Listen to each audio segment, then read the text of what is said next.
Now, practice number 5 out of my 6 spiritual practices is called take inspired action. Now, this sounds very good for a lot of people, and people understand the value of taking action. But in this video, what I want to do is to really explain and share a point of view of what inspiration is and the difference between inspiration and motivation from a biological point of view. So, what is inspiration? Let's just dissect the word, right? Inspiration is to be in spirit. So, when you are inspired by something, let's just take a moment to think of a moment that you got inspired by, right? You felt like you were very playful and you felt uplifted and you felt expansive, right? What is this quality of being in spirit? Now, spirit is forever expansive, right? And the sense of lightness and the ease and the effortlessness. And for me, inspiration has a little sense of excitement inside of me, right? So whatever the definition and the feeling that you can connect when you think of inspiration, that to inspiration is to be in spirit. So when you are in spirit, you are not having any resistance that comes from the voice in the head. Let's explore that. When you are in spirit, you are not interfered by any doubt or any resistance that comes from the voice in the head. The only resistance and the doubt that happens is based on the false stories inside of the head. So when you're taking an inspired action, you're rising above the limitation of the mind, limitation in the belief, and the self-doubt or internal dialogue. Yeah, that is to take inspired action. And it's interesting because many people talk about motivation, or maybe people used to talk about motivation, maybe not longer. Motivation feels a little heavy for me. You know, even we use term push yourself, right? Pushing yourself to get to do something, right? But the inspiration is more of the opening, right? To pull yourself forward, to repel. Do you feel the difference? So for me, inspiration has a lightness, motivation has a heaviness. Motivation tends to have a little bit more of the fear-based connotation. Inspiration is in spirit, so pure love. Yeah, can you feel the difference? So instead of trying to motivate yourself to get to do something, for instance, going to the gym is a typical sentence that we use for motivation, or some sort of action that we take for a project or anything that you're currently facing. How can we, my recommendation, right, is how can we let go of the idea of trying to motivate yourself? Because trying to motivate yourself indicates that there's resistance inside and pushing yourself through it, right? But I prefer a perspective of how can I make myself feel like it in an effortless way by being inspired.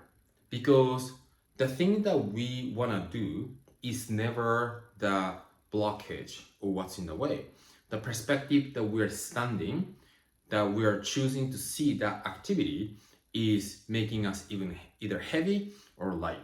So begin playing with these words of inspiration, right? Now, on your day-to-day basis, when would you be inspired?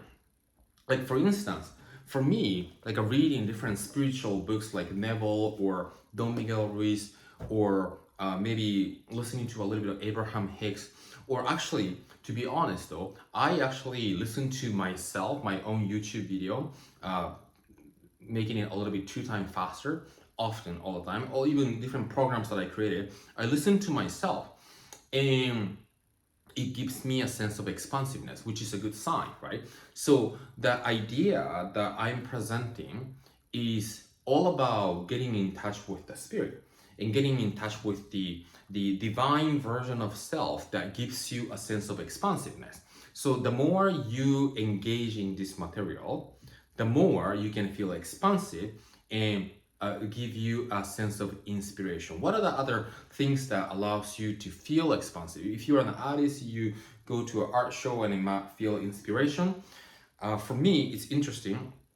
My former career was as a dancer, and I always got inspired by singers because I love this sort of story that the singer project through their performance, and I can feel it. It touches me, right? And it's sort of like a beyond this sort of human mind and body thing that it takes me to another level that allows me to give me a oneness with all.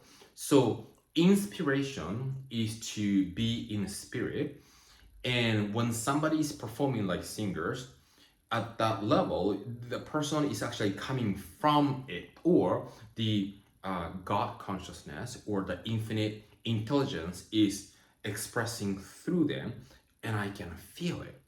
And because you and the performer are not different, I can get in touch with the energy easily because we are all one. Yeah. So whatever the avenue that you have experienced that allows you to access that place, allows you to access that oneness, that inspiration, that feeling of being in spirit that is beyond this human level, but above, rising above that, and to feel the oneness. And then, even in YouTube too, but when I used to do more of the like a 2-3 days training, and then here's what's interesting. I don't prepare for my talks too much. I just have the title and I just have some topics to talk about, and it comes through me. Like when I used to more do like a Facebook Live, right? I turn this video on and I'm live. Okay, what am I gonna talk about, right? And I start talking about stuff and I'm talking about stories and I start talking about different situations that I see my clients or all that. And then from there, starting to groove a little bit. And in the next moment, I'm talking about something that I get surprised where this came from. And sometimes something bigger than myself starts speaking through me. And that is in the state of inspiration. I mean that I'm in spirit and I feel like something much, much bigger than my human mind is seeking expression through me. I have experienced that when I was dancing. It's very interesting. Dance still, I feel like it's one of the, for me, most effective way to feel the source, creator, God within. And you move the body in a flowing manner. You interpret the lyrics, the meaning of it. You are one with the frequency of the sound, and you're performing in front of people, so you're expressing to share.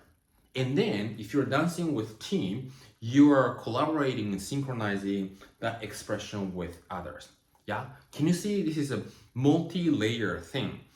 And you practice that togetherness, you practice that expression, you practice how you feel getting into the zone using movement, emotion, rhythm, intensity, gravity, all of that. And I cannot express enough how many times I was there. Like I felt something bigger than me expressing through me, and I was in the zone and I was forgetting about anything else but being there. So that is inspiration. So what is inspiration for you? And can we embody those energy of being in the spirit in any and everything that you are currently doing? Because many people think that, like I believe that each one of us life is a stage just like Olympic athletes. So we tend to idolize, and because they're, efforting a little bit, right? And like singers and all that. And each one of us has a path to sophisticate the arts. Yeah. And I truly believe that each person's life is a stage to express the art, whatever that is, and the arts needs to come from inspiration. So whatever that arts may be, right? It might be a communication with somebody. It might be some project that you're working on. It might be, I don't know, some community service, whatever that is, right? Can we come from the place of being in spirit and sophisticate the arts from that place? Because when you do that, you are transcending the human mind body dimension and you're experiencing the oneness with all. And that's what we're here to do, to remember who we are by letting go of the false stories and to create an experience of wholeness in this relative realm. So that is taking inspired action for me. Let me know if you have any questions or if you have any experience that you want to share in the comments. And I think this is the last day of my 6 spiritual practices, because the 6th practice, which is subconscious conviction video, is already created. So let's review this. Day 1 is becoming one with the creator. Day 2 is thinking from the end. Day 3 is observing the inner speech. Day 4 was seeing the 3D world as an effect. Day 5 today is to take inspired action. And day 6 is convincing your subconscious mind. So when you begin practicing all of these, it's fun. It becomes like a mental game. It allows you to guide you to align yourself to be the cause of it, to be the creator of it, to own your own internal experience. So let me know how it goes, and I'll see you in the next video.